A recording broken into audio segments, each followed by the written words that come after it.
So, Angel, man, let's talk about your DOJ fellowship, man. You are Let's get one of into it. two Let's get returning into it. citizens to be selected the 2022 Second Chance Act Fellowship at DOJ, man. What is that going to entail? What's that job look like, man? What are you expecting? Yeah, thank you for that, Neil, because it's important to talk about what I'm expecting and what it looks like, because remember, DOJ is a prosecutorial agency of the United States, the highest prosecutorial, right? And so a lot of times people's like, oh, you're getting to work as a prosecutor now, if you will, right? And I think that's so, not only is it far from the truth, I think it's important to illustrate what Darryl did when he was there and why they're bringing us on board. And the primary reason is so that we can speak into the policies that the DOJ is looking to implement from the perspective of the directly impacted community. And they recognize that directly impacted people have access to the directly impacted communities, and they want to garner that information. They want to garner those voices and take into account maybe the blind spots that we don't see, or better said, that they don't see when they're implementing policies. So some of the things like the cigarettes is leading the decision as to whether someone pleads or not. So, Coach, so talk about that, man. You got these blind spots, right? You got people without lived experience who might be trying to push policy or how to implement a policy, right? And you're going to be there, right, with talking about some of the blind spots, man. Talk about what you anticipate. You know, what are these conversations going to be like, man? How? Well, I mean, we'll see what they look like, but I do feel extremely comfortable. The DOJ's Bureau of Justice Assistant and the Office of Justice Program have brought me in and made me feel that I have agency. Come on, and man. that they are looking for me to speak up, to centralize the voices that are directly impacted. And so not only do I have an opportunity to do it, I have a responsibility to do that, right? Wow. And so that's, to me, what I'm excited about. What that looks like, you know, it'll take different facets. Now, I had to submit an innovative proposal, right, as part of the grant proposal. So, you know, the work has two facets to it. I'll be a policy advisor in the Office of Justice Program for the Bureau of Justice Assistance. That's a lot of alphabets, but let's make this very clear. Let's just make it accessible to the normal person. What does that mean? Tell me, is that the 10th floor? Like the lawyer? Like what does that mean? And here's the important thing. There is a bipartisan law that was passed in this country called the Second Chance Act, right? And this is one of the most significant and one of the first times that not only was Congress passing a law saying this is right or wrong or trying to correct the wrong, they now started putting money behind their and that's key. Their decisions, That's key. their policies. The money's policy important. without funding doesn't matter. Ain't really a policy. You see what I'm saying? And so a lot of times we miss that, and we're like, we just want to get a right to do this, but there is no structural funding support to get people to the polls, to get people to turn out, to get people to go out and meet people in their homes, to get people who don't have access to internet to be able to access internet. Yet businesses don't care about they care about where's the funding, where's the tax breaks at, right? And so funding is very important, and this is the branch of the Department of Justice that is seeking out formerly incarcerated individuals to speak into their grant-making decisions, to advise their grantees where they could do better, to get and learn,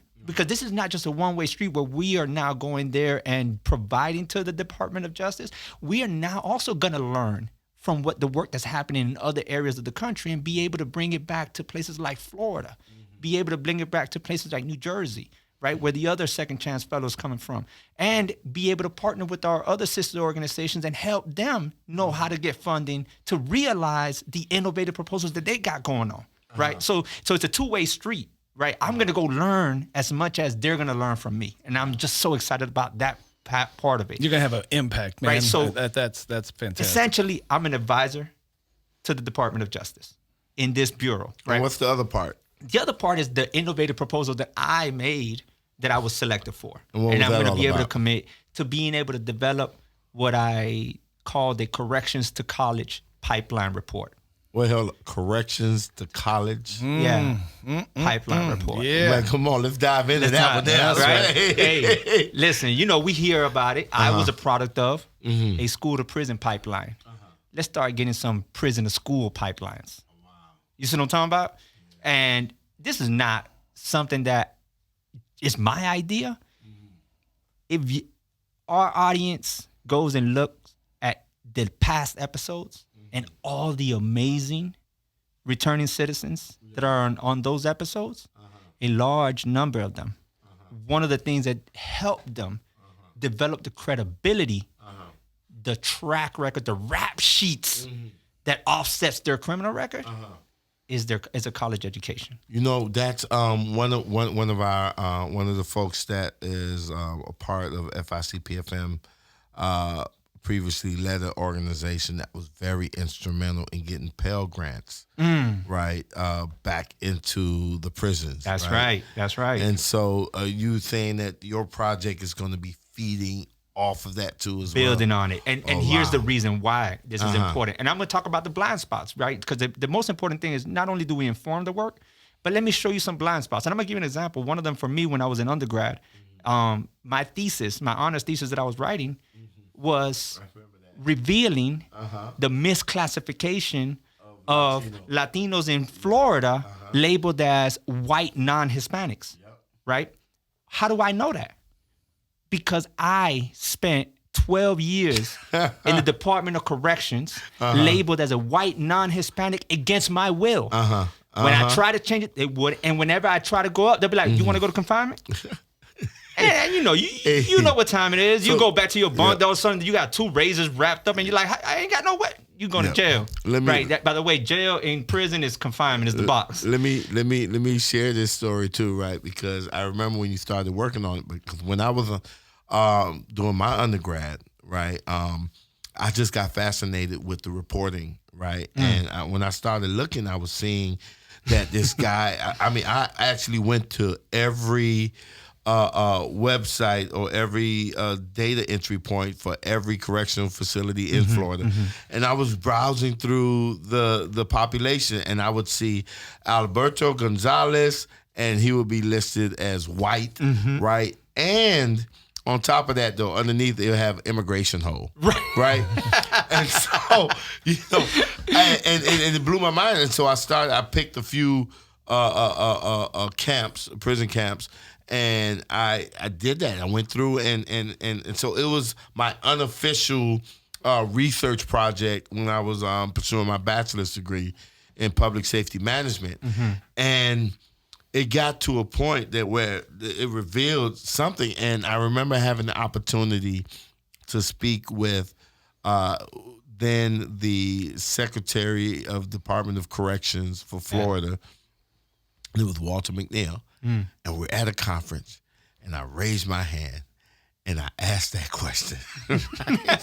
And you see him and his staff just looking at each other because it came out of left field. They wasn't even expecting it because here's the thing. I also looked at the Federal Bureau of Prisons, right? And I seen something similar, and it wasn't that they didn't have the ability to create the data entry fields, because when you looked at the guards, they had them classified. They had ethnicity and race ability. All of that. They had all of that there. Yeah. And so it wasn't like it wasn't something that they wasn't aware of or couldn't do. They just didn't do it. Neglected. Or a blind spot, or chose not to do it. The thing was, and what got me was because of Johnson v. Bush. It was a very famous case that challenged felon disenfranchisement policies in Florida. Yes. And one of the arguments that the like the NAACP and others were making was about the racial disparity, right? And my thinking was, you know, they just use the impact on African Americans, right? And I was like, well, if you look at the surface of the prison report, you'll see, okay, 49%, or say 46% African Americans, 40% white, you know, and then others, right? And so somebody looking at that, be like, oh, well, it's about even, right? But what I had discovered was the reality was a lot of Latinos was hidden, inflating in the number. white. And if they would have just made an argument about the disparate impact on minorities in general, and you looked at that, it would have been a wide. Because at one point, I'm telling you, because matter of fact, my research even took me to Dade County Jail. And I'm telling you right now, at one point, that it was 98% of the people who were incarcerated in Dade County Jail were either Hispanic or black. Hands down. Hands down. I don't listen. Right? My nephews and Yeah. myself. I grew up, Alapata, going to school in Overtown. Mm-hmm. I used to think that the country was a majority minority country because I never seen a regular white, English speaking Anglo white person unless I was at a hospital or in the jail, going to court or something, right? So.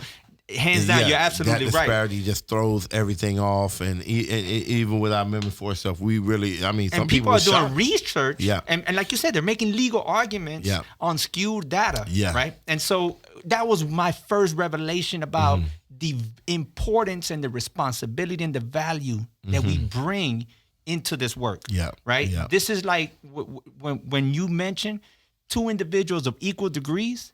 If they could silence my direct experience as saying that would make you not objective, what they have done is allow them to become more competitive because the truth is that I am now more equipped. I'm a subject matter expert. Yep. I have ethnographic experience, right? I picked it up from within. Ethnographic, y'all. That just means that we pick it up from within the same culture that we're researching. Yes. Right?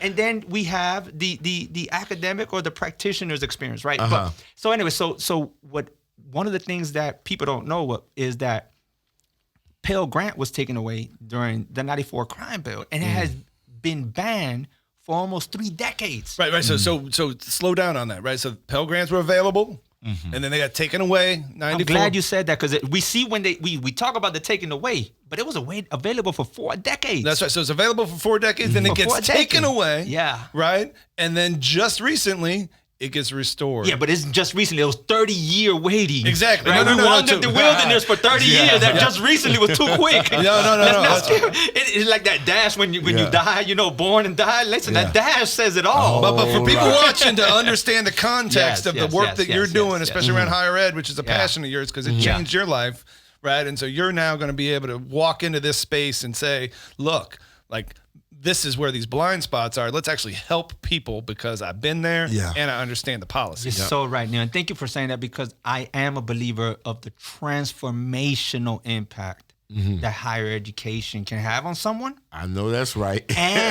and I'm a strong believer how it dignifies someone to realize their potential, to discover their talents, but more importantly, just so they could know how to navigate middle-class America and access it. Yeah. A lot of times people talk about we need to get rehabilitated. That rehabilitation assumes that we were habilitated into middle-class America to begin with. Yeah. And for some of us, this becomes our first experience into this middle-class mainstream American culture. Wow. And when people are wondering why we're not being successful in that culture, why don't we know how to do the right things? It's because we've never been given the access to. In fact, me not going to jail would make me a deviant in my culture because I never had the culture that kept me out of jail. While some are going to college, I was supposed to go to prison. Yeah. Or maybe the military, if not the cemetery. You see what I'm saying? And so for us, higher education can be that thing. And when people are thinking about how can we reduce the prison population, how can we reduce recidivism, how can we increase successful, because it ain't just enough that someone gets out and don't go back in. If they can't be the best parent, uncle, friend in community, how can it be successful? Well, we all know that one of the instrumental ways and pathways for that is access to education. Well, let me tell you. So the year I graduated from law school, with my Juris Doctorate degree was the same year I was scheduled to be released from prison, right? Wow. And so, because in 2001, I was sentenced to 15 years. Yeah. Right? 15 years. Yeah, the audience doesn't know this part of the story. They're going to have to keep tuning in. Y'all got to buy the book. Yeah. That's what you got to do. Buy the book. Let my people vote, man. Listen, can I plug like that? Of course you can plug like that. Buy the book, man. Listen, Mahogany Books. You can find it in all kinds of different outlets. I heard there was a returning citizen that helped you too. Yeah, of course. Who's no longer with us that I think is worth mentioning. Yeah. Wow, man. You going to put it out there like that? I think we want to honor him, Wow. One of the guys, as a matter of fact, he was a member of FRRC. That's right. One of our organizers down in Fort Lauderdale, Broward County, man. Dexter, man. Yeah. Dexter Gunn. Big Dex. He was in that law library, man, with me, man. He was a law clerk.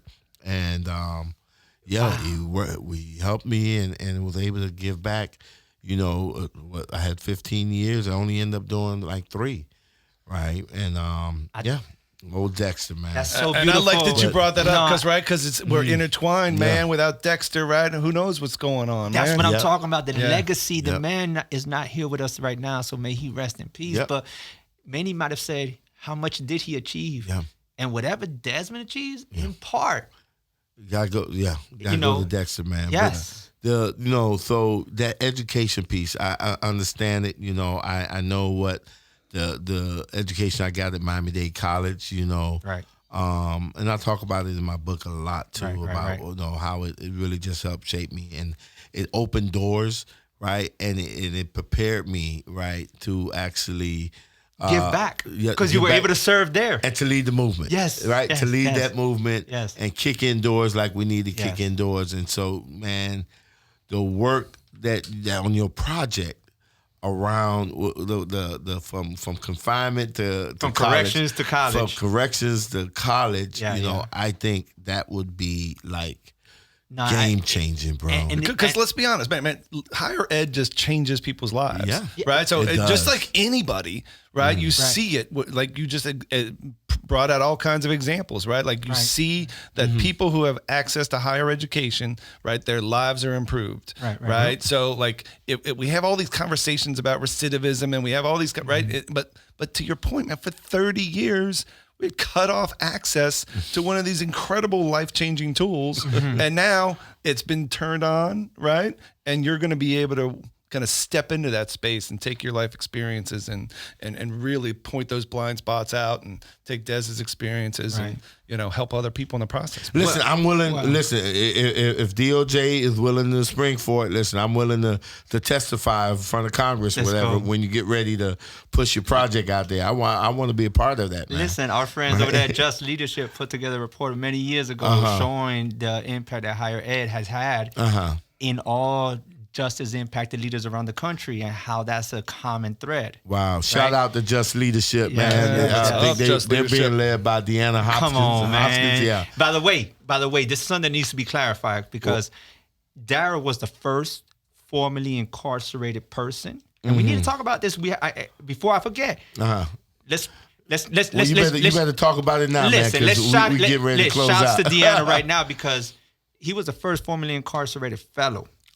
Right after him, they decided to hire a policy advisor who was a formerly incarcerated person, and that was Deanna Hoskins. So she was at the DOJ as well. Right. So sometimes we miss that because she wasn't a fellow. Yeah. No, but let's not forget that part of the reason they said we need to hire someone like that probably was because of the experience they had with Darryl, right? But I think it's also important that when we saying they're hiring or they're taking on a formerly incarcerated person, by the way, this is not a handout that we're hoping, you're a formerly incarcerated person, we're going to do some affirmative. No. The requirements, you need to have a degree or this or that. When you apply to a job, you need to have so many years of experience. You know what I'm talking about? Yeah. So that process was very competitive. Let's talk about this. Many applications basically should say, convicted felon need not apply. This application said, if you're not a convicted felon, you need not apply. They specifically require you for this position. But it was competitive though, right? Because it's not. Just think about. No, let's be real now. It's not, if you have a felony conviction, come on and apply. Absolutely. No. There had to be some standards that's out there, because DOJ is just not letting any riffraff up in there now. Come on. No, they want the GOAT, man. They want the GOAT. So you got to be a GOAT. Listen, if I could imagine the applicant list on that, bro. There must have been some amazing returning citizens that was. I want that prosecutor that I was talking to the other day to go look at that applicant list so he could stop saying that I'm such an exception, right? Because for a returning citizen to be credentialed enough, experienced enough to become competitive, they're superstars. So it was all of our community that are superstars from around the country. I just was fortunate to be one of the 2 that got selected. And just to mention too, before we close out, that you also had some folks that was like mentors and examples that was formerly incarcerated. You got Sean, Sean Hopwood. Sean. He was one that argued the case for with Tara Simmons to get her admitted into the bar. And can I say he's ready to fight right now? He's the one helping me now in the DC bar. And you got our boy Chris pull up. pull up over in Washington. Out of Washington, Yeah, that's yeah. now like engaged in that, and yes. so man, they are. And obviously Dwayne Betts, you know, Yep. coming out of Yale Law School, getting a PhD in Yale, Yeah, trying to put and a book he's a in books. professor. He putting books in every damn in cell. every prison Listen, is going to man, have right now, a book because if y'all ain't we heard gotta from him listen. right now, it's because he's out here trying to put books Yo, everywhere or writing a poem somewhere. Brandon, Xavier, let's get Dwayne on the show, man. And Dwayne, if you watching this, man, listen, you long overdue. You need to get your behind on this show, man. Let's talk. We already got Marcus on here, or we got Angel on here now. You the missing link. We need to get you on here, Dwayne, for real. Let's talk about that program you got going, Dwayne. Let's talk about it. But that is, like I said, and you said it right, man. There's a bunch of superstars that's out there. But guess what, right? Like just like in the NBA, there's a bunch of superstars, but there's only a handful of goats, bro. Yeah. And you a goat. Come on, man. But we celebrate each other, y'all. Right? Let's do it. You Let's just do go. it. Listen, yeah, I sure did, right? Yeah, however they do it, right? But listen, bro, Angel, for real, man, we are so proud of you, man. We want to really just tell you that, man, we want to celebrate you. I mean, this announcement with you being a fellow is huge, man. I want to say congratulations, bro. Hey, man, thank you. We're proud of you, and we wish you the best. May the wind be at your back, right? And may you wreck shop up in DOJ, man, and help shift the narrative that will make the world a better place for everybody. Hey, man, just keep being you, dude. We love you, man. Hey, man, y'all leading a great organization down here. So everything that we do, when you see me, you see you. And that's not just to y'all, but at every returning citizen, every person that's been impacted, anybody who has a child that's been impacted. Because I know that's what my dad used to get inspired by. You know, whenever he'll see someone else do well, that my son could probably do that before he passed away. And I want to make sure I honor him because he told me, man, if you work hard and get an education, you can do great things. And remember, he faded away as I became a teenager. But when I was sitting in the prison confinement, I remember his words coming back to me. And I got my GED slipped under the door because I had got into a fight right after that. And I thought I didn't pass, and I felt so proud that I could give my dad nothing else. I could give him this, and he could say my son graduated high school because all I had to show for his hard work and sacrifice and coming to this country was a 30-year sentence. Wow. And that got me addicted to wanting to keep making him happy.